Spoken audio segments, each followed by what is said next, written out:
दोस्तों नमस्कार, मैं हूँ विनीता यादव और आप देख रहे हैं न्यूज़ नशा आदत हर खबर की। बड़ा सवाल अब जो सामने निकल के आ रहा है वो ये है कि हमारे देश के वो तमाम स्तंभ जिसने इस देश के लोकतंत्र को बहुत मजबूती से खड़ा करके रखा है, वो कितने मजबूत रह गए हैं कि इस तरह की प्रक्रियाएं हो रही हैं, क्या फ़र्क पड़ रहा है? रंजन गोगोई का मामला सबने देखा, कैसे देश के मुख्य न्यायाधीश फिर राजनीति में आ गए, संसद में आकर बैठ गए और किन मामलों से उन्होंने कॉम्प्रोमाइज़ किया, वो भी सामने खुल कर आ गए। वहीं पर डीवाई चंद्रचूड़ की अगर बात करते हैं, तो पूर्व मुख्य न्यायाधीश डीवाई चंद्रचूड़ के भी घर पर जब नरेंद्र मोदी गए तो तमाम चर्चाएं शुरू हुई। यहाँ तक कि बीबीसी के कोई देने वाले इंटरव्यू के दौरान उनके पास कोई ऐसा मजबूत जवाब भी नहीं था।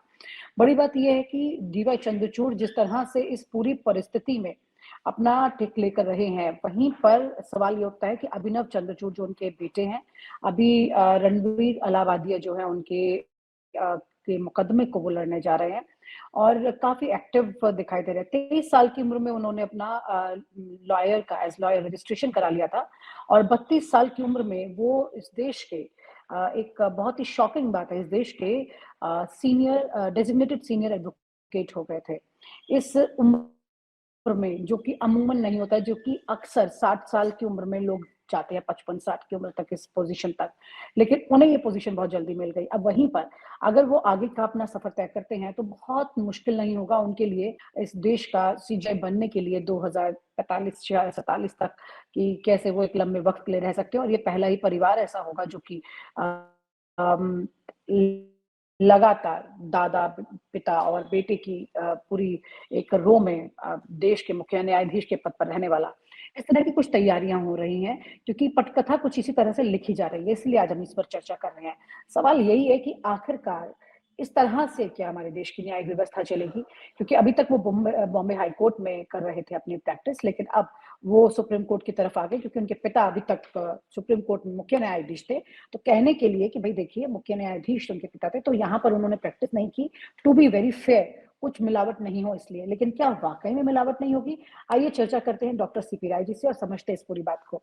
सर, जो बात हम यहाँ पर कह रहे हैं, ये बहुत गंभीर बात है क्योंकि देश की न्यायिक व्यवस्था की बात है और देश की न्यायिक व्यवस्था अगर इस तरह की किसी परिस्थिति में जाकर के कहीं कॉम्प्रोमाइज़ करती है या फिर ये कहें कि अगर हमारा ये आकलन गलत है, तो बहुत ही अच्छी बात है, हम कहते हैं।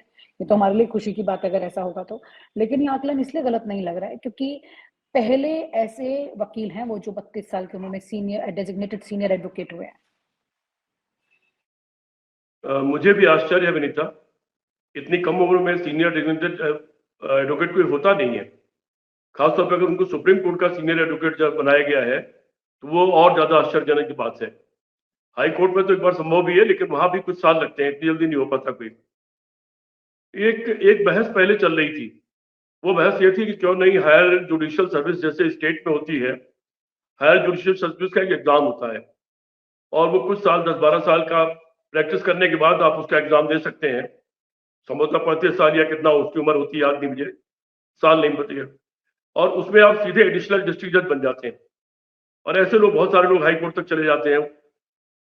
लेकिन इस तरह से ये कोलेजियम जो सिस्टम बना हुआ है, जिसमें जज लोग अपने मर्जी से किसी का भी नाम नॉमिनेट कर देते हैं जजों के लिए, ये ठीक है, उसमें अन्य लोग भी होते हैं, सीनियर एडवोकेट्स बाकी लोग भी होते हैं और उसमें राजनीतिक हस्तक्षेप भी होता है। लेकिन ये जो पारिवारिक रूप से जज नियुक्त करने वाला मसला है, ये बड़ा गंभीर है। पहले डीवाई चंद्रचूड़ जी के फादर हुए थे, खैर वो तो एक बहुत ही आदर्श जज साबित हुए थे और बड़ा अच्छे उन्होंने जजमेंट दिए थे। कुछ उनके जजमेंट ऐसे थे जिन पर बाद में डीवाई चंद्रचूड़ को जजमेंट देना पड़ा। फिर डीवाई चंद्रचूड़ आए। डीवाई चंद्रचूड़ जी जब आए थे तो देश को बड़ी उम्मीद थी, क्योंकि उनके ठीक पहले के जो चीफ जस्टिस थे, उन्होंने बहुत ही सर नीचा कर दिया था जुडिशरी का और चीफ जस्टिस के पद का। डीवाई चंद्रचूड़ से पता नहीं क्यों देश ने बहुत उम्मीद बांध ली थी और देश को ये लगता था कि जो भी गलत हो रहा है, डीवाई चंद्रचूड़ उसमें हस्तक्षेप करेंगे और जो संविधान के खिलाफ है, क्योंकि संविधान की रक्षक है सर्वोच्च न्यायालय, संविधान को डिफाइन करने का काम है सर्वोच्च न्यायालय का। तो ये लग रहा था कि डीवाई चंद्रचूड़ उसके तहत संविधान के दायरे में उन सारे मसलों पर ऐसे निर्णय करेंगे कि लोकतंत्र सुरक्षित रहे, सर्वोच्च न्यायालय की गरिमा सुरक्षित रहे। लेकिन दुर्भाग्य से डीवाई चंद्रचूड़ साहब के जितने भी हम लोग आदेश देखते हैं, सब आदेश आधे अधूरे दिखलाई पड़ते हैं। वो कश्मीर का सवाल हो, वो वीवीपैट का सवाल हो, ईवीएम का सवाल हो, या वो इलेक्शन फंडिंग का सवाल हो। जैसे इलेक्शन फंडिंग में ही उन्होंने कहा कि ये गलत है, और उन्होंने ये भी किया कि स्टेट बैंक से उसके आंकड़े निकलवा दिए। लेकिन उस पर फिर गलत क्या हुआ, उस पर गलत किन लोगों ने किया, उस पर जो निर्णय लेना चाहिए था वो निर्णय उन्होंने नहीं किया। अगर वो निर्णय किया होता तो पूर्ण निर्णय होता। कुछ लोग दोषी हुए होते, कुछ लोगों को सजा हुई होती, या उनके खिलाफ कार्रवाई हो रही होती, उनके खिलाफ मुकदमे चल रहे होते, लेकिन वो नहीं हुआ। डी वाई चंद्रचूड़ साहब से जैसे कश्मीर का भी मसला था, कश्मीर के मसले में उसके अपनी ऐतिहासिक बहुत सारी दस्तावेज है। कश्मीर कैसे बना, उसका धारा 370 क्यों लागू हुई, 35 क्यों लागू हुआ, इत्यादि इत्यादि, उसके बहुत सारे उसके मसले हैं। और उसके ऐतिहासिक तमाम दस्तावेज मौजूद है कि कैसे उसका विलय हुआ, हमारी क्या शर्तें थी, तमाम चीजें थी। उसमें यह भी था कि कश्मीर की जो अपनी, अगर कोई परिवर्तन करना होगा तो उनकी अपनी जो संविधान सभा होगी वो कर सकेगी। अगर संविधान सभा नहीं है तो फिर विधानसभा, संविधान सभा में कन्वर्ट मान ली जाती है, वो कर सकती थी। लेकिन विधानसभा भंग थी, और विधानसभा भंग करने के बाद राज्यपाल और उसके शासन आदेश से सीधे सीधे 370 को अबॉलिश कर दिया गया। तो 370 तो नहीं एबॉलिश हुआ, 370 का कुछ पार्ट एबॉलिश हुआ है।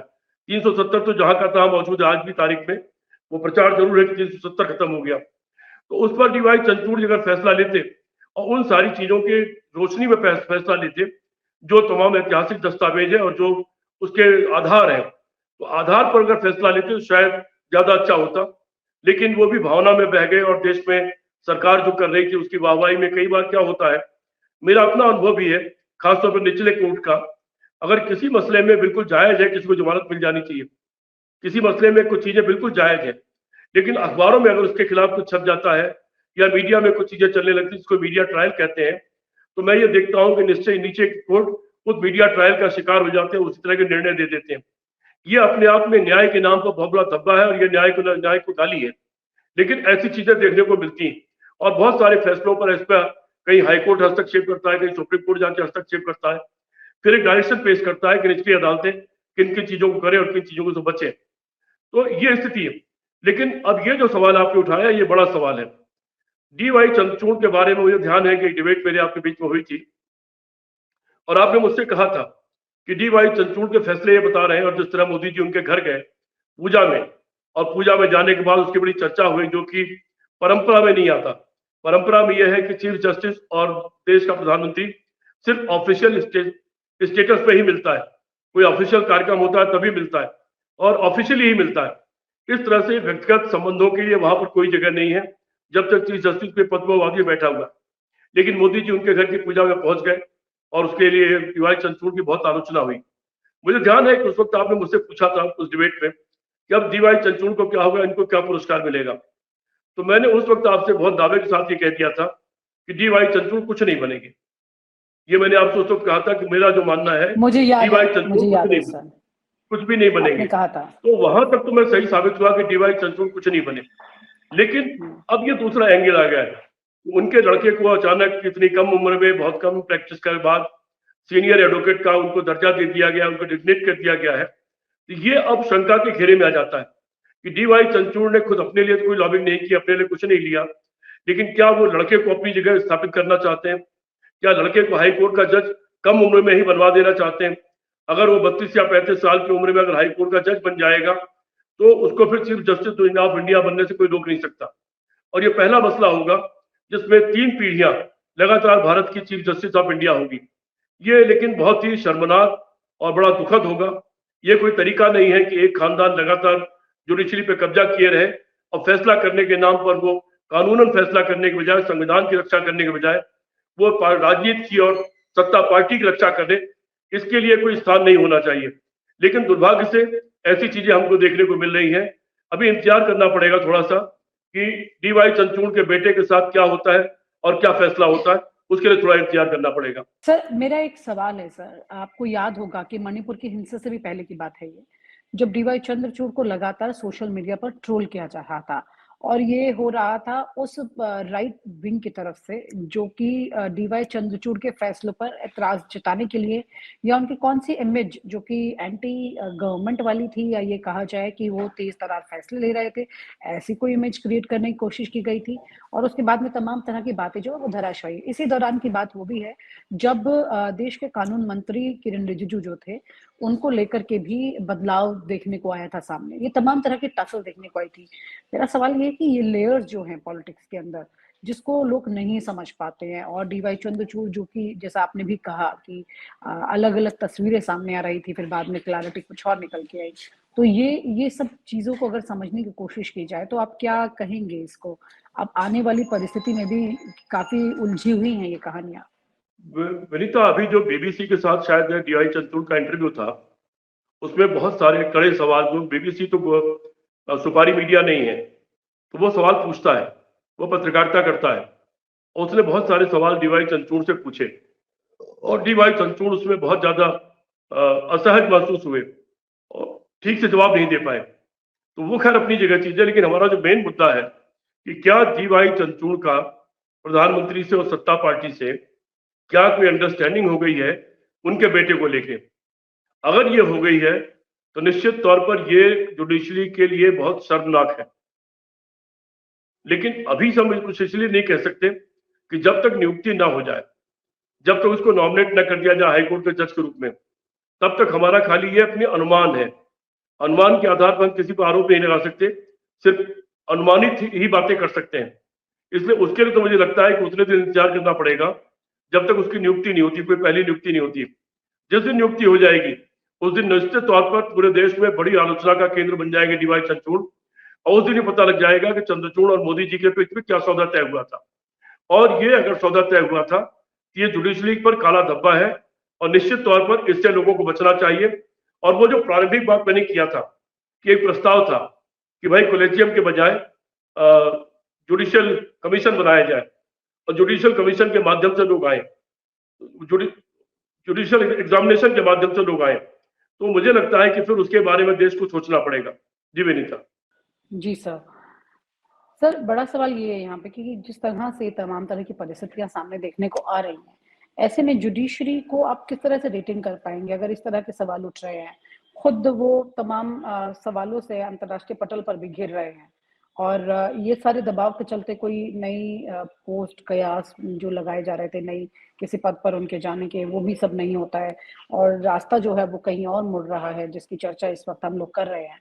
तो ये इसको कैसे आप देखते हैं कि मतलब this is a very important pillar for democracy. Vinita, लोग या तो ईश्वर पर विश्वास करते हैं, ईश्वर न्याय करेगा, लेकिन ईश्वर के न्याय की आदमी उम्मीद तब करता है जब उसको जमीन पर न्याय मिलना बंद हो जाता है। जमीन पर न्याय करने का काम न्यायालयों का है, वो नीचे के लेवल से लेकर के ऊपर सर्वोच्च न्यायालय तक। अगर न्याय पर से भरोसा ही उठ जाएगा, और जैसा कि बहुत जगह हो रहा और बड़े पैमाने पर पिछले दौर में हुआ है, वो भरोसा ही उठ जाएगा, तो जब न्याय पर से भरोसा उठ जाता है तो लोग कानून अपने हाथ में लेने लगते हैं, और वो स्थिति किसी भी देश के लिए अच्छी नहीं होती है कि लोग कानून अपने हाथ में लेने लगे, वो कभी अच्छी नहीं होती है। जुडिशरी को भी इसके बारे में विचार करना चाहिए। तत्कालिक न्याय, त्वरित न्याय, सही न्याय, और लगे कि न्याय हुआ है, और न्याय जल्दी न्याय, क्योंकि देर से न्याय भी न्याय के बराबर नहीं माना जाता, बल्कि माना जाता है कि न्याय नहीं हुआ। इस सब पर जुडिशरी को बात करनी पड़ेगी, और अपनी शुचिता को कायम करने के लिए इस सब इश्यूज को भी देखना पड़ेगा कि कोई खानदान के नाम पर ही तो जज नहीं बने आ जाए, क्योंकि जो सरकार ऑर्गेनाइज करेगी, जिस सरकार की ऑब्लिगेशन से आदमी जज बनेगा, निश्चित तौर पर अपनी जुडिशरी के पूरे टाइम उसके दबाव में रहेगा। और अगर जुडिशरी सरकार के दबाव में आ जाएगी तो फिर न्याय तो बिल्कुल मुश्किल हो जाएगा, और न्याय मुश्किल हो जाएगा तो लोकतंत्र को कायम रखना भी मुश्किल हो जाएगा। जी विनीता। जी सर, ऐसे में इसीलिए शायद कॉलेजियम सिस्टम को लेकर के तमाम तरह की फिल्ट्रेशन जो शुरू हुई थी और दबाव शुरू हुआ था गवर्नमेंट की तरफ से, उस पर भी विचार करना चाहिए था। अगर यही परिस्थितियाँ इस तरह से चलती है तो वाकई में किसी और के लिए यहाँ पर बहुत ज़्यादा स्पेस नहीं मिलेगा। कंप्लीटली एक लॉबिंग के साथ ये सिस्टम चलता रहेगा। बहुत-बहुत शुक्रिया sir. Thank you so much for sharing with us your thoughts. और आप हमसे जुड़े रहने के लिए सब्सक्राइब करें YouTube पर, फॉलो करें Twitter पर और लाइक करें Facebook पर। और ज्यादा जानकारी के लिए आपको टाइप करना होगा सिर्फ न्यूज़ नशा।